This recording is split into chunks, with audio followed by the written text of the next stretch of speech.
So now let's look at the case where the pawns are like the pawns are placed on the files that are right next to each other. So this one, whatever. So they are right next to each other. Like in the next move, they can capture each other if any of the pawn moves.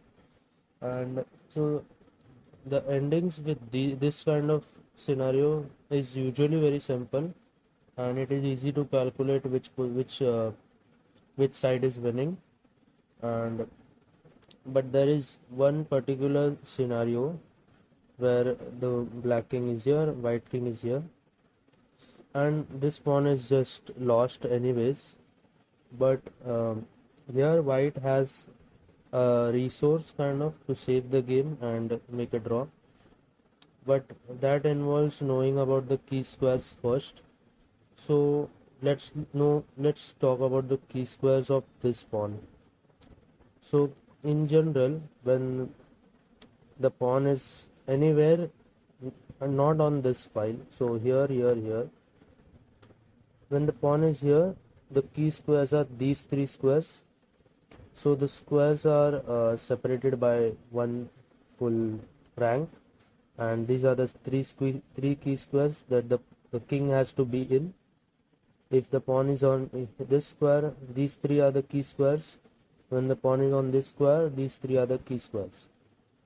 And so that's why when the pawn is on this square, these six are the key squares. I might have talked about these ones before, but let's talk about this square now because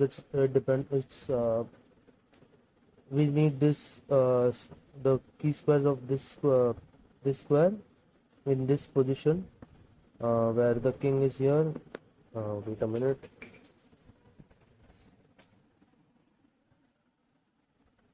This king is here, this pawn is here, and this pawn is here.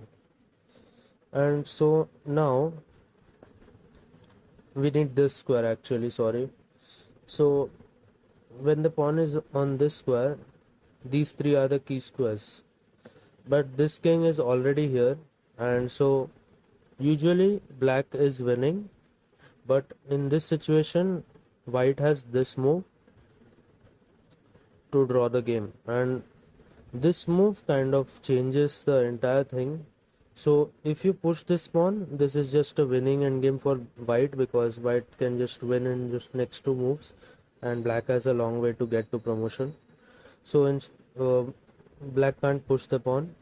So now what if black takes the pawn?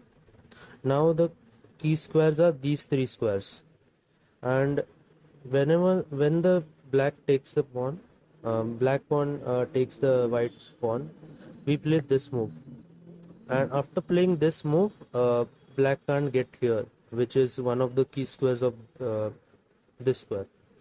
So when we play this move, black can't go here, and when black goes here, we go here. So we kind of gained opposition on the king, and this is a draw.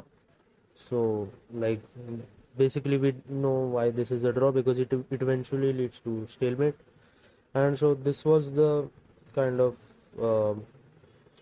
only different thing when it comes to adjacent pawns on the adjacent files. And yeah, this was the only case where this is a draw, when white pushes to e5 to change the key squares, and then controlling the only key square that the king can go to, and this is a draw, also gaining opposition. So yeah, and so yeah, that's all for this video, and thanks for watching.